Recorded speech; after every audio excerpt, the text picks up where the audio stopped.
ചെയ്യുവാൻ എന്നിലെന്തു നീ കണ്ടേശുവേ. ഒരു യോഗ്യതയും പറയാനില്ലായേ, കൃപ ഒന്നു മാത്രം യേശുവേ. ഒരു യോഗ്യതയും പറയാനില്ലായേ, കൃപ ഒന്നു മാത്രം യേശുവേ.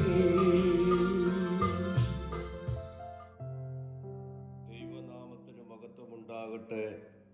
ഇന്നത്തെ പ്രഭാത ധ്യാനത്തിനായി 56 സങ്കീർത്തനം 11 വാക്യം. ഞാൻ ദൈവത്തിൽ ആശ്രയിക്കുന്നു, ഞാൻ ഭയപ്പെടുകയില്ല, മനുഷ്യൻ എന്നോട് എന്തു ചെയ്യുവാൻ കഴിയും. ദാവീദിന്റെ ജീവിതം ഭയത്തിൻ്റെ നടുവിലൂടെ പോയപ്പോഴും ശത്രുക്കൾ അവനെ പിന്തുടർന്നപ്പോഴും അവൻ സാഹചര്യത്തെയല്ല ദൈവത്തിൻ്റെ മുഖത്തേക്കാണ് അവൻ നോക്കിയത്. നമ്മുടെ ജീവിതത്തിലും പലവിധമായ പ്രതിസന്ധികളിലൂടെ കടന്നു പോകേണ്ടി വരാം. എന്നാൽ നമ്മുടെ പ്രഖ്യാപനം ഇതായിരിക്കണം: എൻ്റെ സാഹചര്യം അറിയില്ല, പക്ഷേ എൻ്റെ ദൈവത്തെ ഞാൻ അറിയുന്നു. ദൈവത്തിൽ ആശ്രയിക്കുന്നതിനെ ഭയത്തിന് കീഴ്പ്പെടുത്തുവാൻ കഴിയില്ല. ഭയം ഇല്ലാത്തതാണ് വിശ്വാസം എന്നല്ല. ഭയം ഉണ്ടായാലും ദൈവത്തിൽ വിശ്വസിച്ച് മുന്നോട്ട് പോകുന്നതാണ് വിശ്വാസം.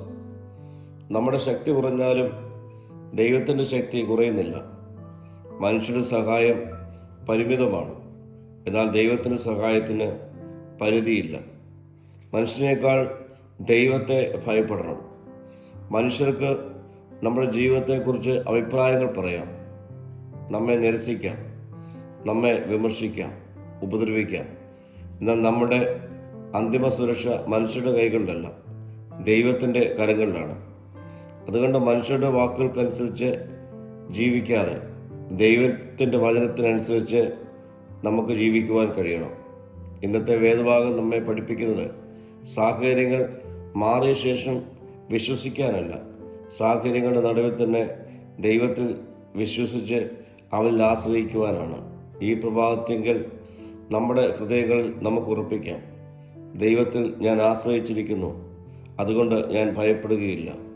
പ്രാർത്ഥിക്കാം. കർത്താവേ, ഭയത്തിൻ്റെ സമയത്ത് മനുഷ്യനിൽ ആശ്രയിക്കാതെ നിന്നെ തന്നെ ആശ്രയിക്കുവാനുള്ള കൃപ എനിക്ക് നൽകണമേ.